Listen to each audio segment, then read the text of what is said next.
Doctor సార్వభౌమ, చేసిన నేరాన్ని ఒప్పుకుంటున్నారా? నేను చేసింది నేరం కాదు మిస్టర్ జస్టిస్. వాళ్ళని కొట్టడం తప్పు కదా? ఇలాంటి బజార్ రౌడీలను కొట్టడం తప్పు కాదు. నా క్లయింట్స్ బజార్ రౌడీలు కాదు, అయినా వాళ్ళని శిక్షించే పని మీది కాదు. అలా ప్రతి ఒక్కరూ అనుకోబట్టే దేశం నిప్పు లేకుండా తగలబడిపోతుంది.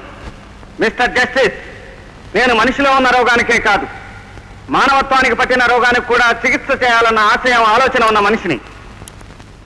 మనిషి రాక్షసుడైనప్పుడు అవినీతిని, రాక్షసత్వాన్ని తొలగించడానికి కావాల్సింది శస్త్రచికిత్స. సమాజం అవినీతి రోగాల పుట్టైనప్పుడు కావలసిన మందు ధర్మం కాదు, నీతి అంతకంటే కాదు, నిజాయితీ గల తిరుగుబాటు.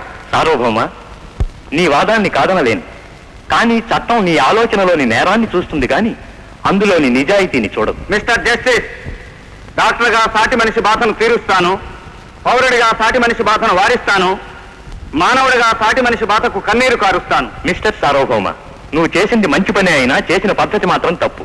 అందుకు గాను 200 రూపాయల జరిమానా విధిస్తున్నాను.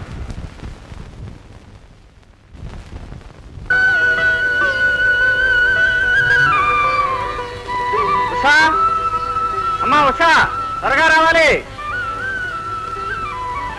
ఏమిటి ఆలస్యం? ప్రజాసేవతో అలసిపోయిన అన్నయ్యకు సుప్రభాతం. కౌసల్య సుప్రజారామ. ఇక కళ్ళు తెరవండి.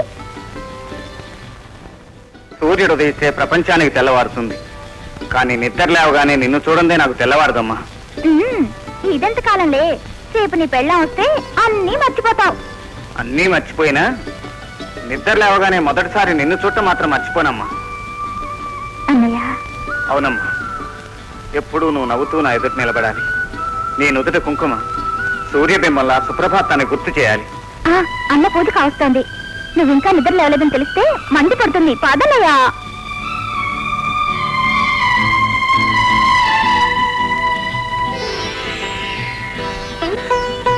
రారా రా. ఇంకెప్పుడు పోలీస్ స్టేషన్ చుట్టూ, కోర్టు చుట్టూ తిరగనని దేవుడికి నమస్కారం చెయ్యి. అమ్మా, నేను చెప్పేది. కోర్టే వినలేదురా, నేనెందుకు వినాలి? నోరు కళ్ళు మూసుకుని నేను చెప్పినట్టు చెయ్యి. ఎదుట వాళ్ళ జోలికి పోను స్వామి అని లెంపలు వాయించుకుని దండం పెట్టు. స్వామి, you know I don't do wrong things. ఆ చెప్పేదేదో తెలుగులో చెప్పరా? ఆయనకి ఇంగ్లీష్ కూడా అర్థం అవుతుందమ్మా. Okay okay. స్వామి, నేనే తప్పు చేయలేదని నీకు తెలుసు, నాకు తెలుసు, కానీ అమ్మ మాత్రం నేను తప్పు చేశాననే అంటుంది. నువ్వు నన్ను అపార్థం చేసుకుంటే క్షమించు, అర్థం చేసుకుంటే దీవించు. దీవించాను భక్త, నీ రూటే కరెక్ట్. చూసావమ్మా, చెల్లెల గొంతుతో దేవుడు ఎలా దీవిస్తున్నాడు. చెల్లెలు సన్నాయి, అన్నగారు డోలు. వెళ్ళేస్తానమ్మా, హాస్పిటల్కి వెళ్ళే టైం అయింది.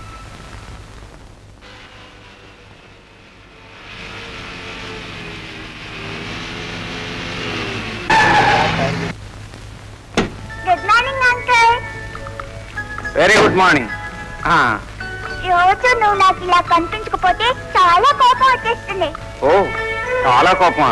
అంటే ఎంత కోపం? 100 చాక్లెట్లు ఎంత కోపం, 1000 ఐస్ క్రీమ్లు ఎంత కోపం. నీకంత కోపం వస్తుందనేగా రోజు వస్తున్నాను. అందుకే నువ్వంటే మా స్కూల్ బస్ అంత అభిమానం. మరి బుక్ మీద రోజు ఇచ్చే నీ అభిమానం? ఆల్రెడీ. ఆగాగు, రోజు నీకు ఇచ్చే మామూలు ఇవ్వకుండా ముద్దిస్తే దేవతలు కోపడతారు. నమస్తే అండి. నమస్తే. నాయ అంకుల్ ఇచ్చిన చాక్లెట్లు ఎన్నెన్నో చెప్పుకో.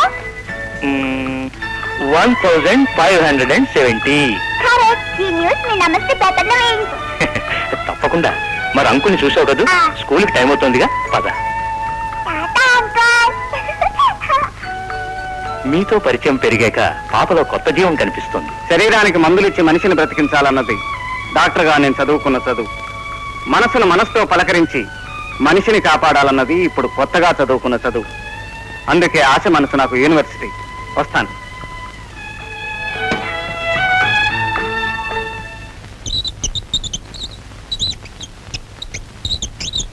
Good morning doctor. Good morning.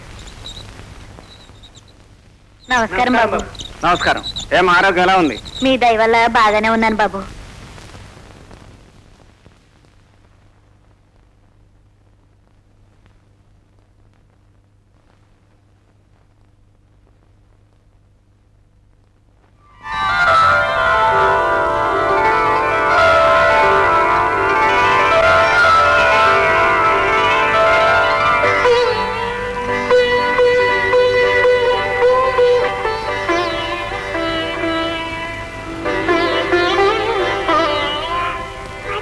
ఉన్నారే. Hi daddy. Daddy. Hello baby. మా డాడీ అనుకున్నాను. Sorry uncle. ఆశా, మళ్ళీ వీధిలోకి వచ్చేసావా? నీకు ఎన్నిసార్లు చెప్పాను ఇలా రావద్దని.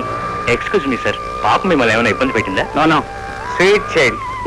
ఆశా, ఇలా రోడ్డు మీదకి రావడం తప్పు కదూ? మరి డాడీ ఎన్నాళ్ళైనా రారే? వస్తాడమ్మా. ఢిల్లీలో 1000 పనులుంటాయి, వీళ్ళు చూసుకు రావాలి కదా. వచ్చేటప్పుడు ఎన్నో బొమ్మలు, బిస్కెట్లు, నీకు ఇష్టమైన చాక్లెట్లు అన్నీ తెస్తాడు. నువ్వు ఎప్పుడు ఇదే మాట చూసావా అంకుల్? అన్ని దొంగ మాటలే. అబ్బా ఎన్నిసార్లు. మీ డాడీ నీకు చాక్లెట్లు బొమ్మలు కొనుక్కు రావాలంటే బోల్డని డబ్బులు సంపాదించాలి కదమ్మా. అవును కదా. అప్పటిదాకా రోజు నేనే వచ్చి నీకు చాక్లెట్లు ఇస్తాను, సరేనా? Okay uncle. చాక్లెట్ కు ముద్దేవాలి, తెలుసా? అరే అచ్చం మా డాడీలా అడిగారే. Asha, uncle daddy friend. నీ కాన్వెంట్ టైం అయిపోతుంది కదా, వెళ్ళి రెడీ అవ్వమ్మా. అంకుల్ రోజు నీకోసం ఎదురు చూస్తూ ఉంటాను. టాటా అంకుల్. ఇప్పుడు చెప్పండి, ఆశ తండ్రి ఎలా చనిపోయాడు? ఏమిటి మీరనేది? మీకెలా తెలుసు? పాప కన్నీళ్లు మీ మాటలు చెప్పాయి. 6 నెలల కింద ఢిల్లీలో స్కూటర్ యాక్సిడెంట్ లో చనిపోయారు. Very unfortunate. ఆశకు తండ్రిని తేలేను, కానీ తండ్రిని గురించిన తీయటి జ్ఞాపకాలను మిగల్చడానికి ప్రయత్నిస్తాను. ఇవాళ నుంచి ఆశ నా friend. Thank you sir.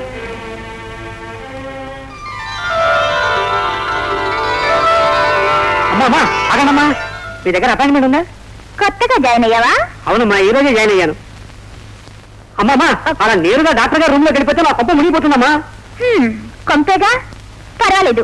Government కి తెలిస్తే వరద బాధితుల కింద ఎక్కడైనా కొత్త కొంప కట్టిస్తారు.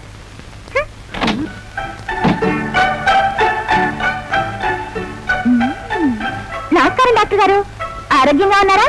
తమరు వచ్చారుగా. అనాసిన్ తోటలో అమృతాంజనం సెలయేరు పక్కన జెండూ బాంబు చెట్టు కింద కూర్చుని డెట్టాలు సేవిస్తున్నంత ఆనందంగా ఉంది. అంటే అంటే నేనంత తలనొప్పిగా ఉన్నానా? నా కోపం వస్తే ఏం చేస్తానో తెలుసుగా. ఏం చేస్తావు? రేపటి నుంచి నిన్న అసలు నిద్ర లేపను. ఏ పని మనిషి కాకి పిల్ల వచ్చి లేపుతారు. అమ్మో, అంత పని చేయకు తల్లి. నా హాస్పిటల్లో కాన్పుల వాటికి నీ మొగుడు పేరు పెట్టిస్తాలే. అలారా దారికి. ఈ రోజు నీ ఫ్రెండ్ వస్తున్నాడు. నా ఫ్రెండా? వాడేవాడు? తమకు కాబోయే బావగారు. ఆహా, అర్థమైంది.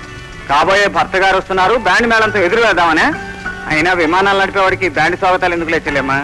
రేపు పెళ్లికి ఎలాగో పెడతాంగా బ్యాండ్. ఫ్లైట్ వచ్చే టైం అయింది, పద పద.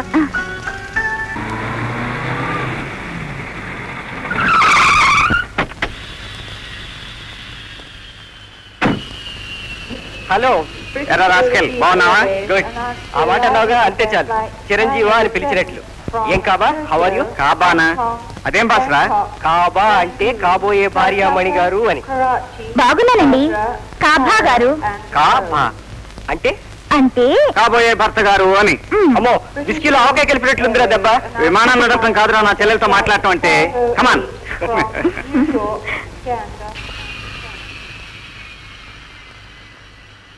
అరే ఆగరా, కారు నడిపి చాలా రోజులైంది, నేను డ్రైవ్ చేస్తాను.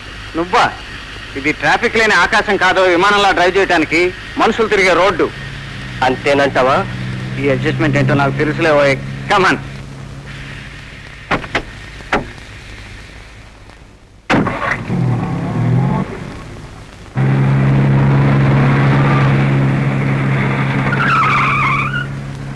ఏమిట్రా, ఏమైంది? టైర్ పంచర్ అయిందిరా. అనుకున్నాను రా రాస్కెల్, నువ్వు స్టీరింగ్ ముందు కూర్చున్నప్పుడే అనుకున్నాను.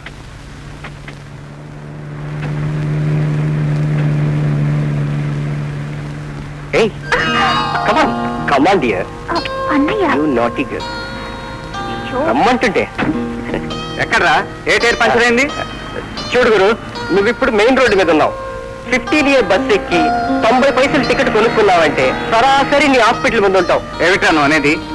పాపు అంటే అంటే ప్రేమికుల మధ్య పాలకోలో పుడక అని.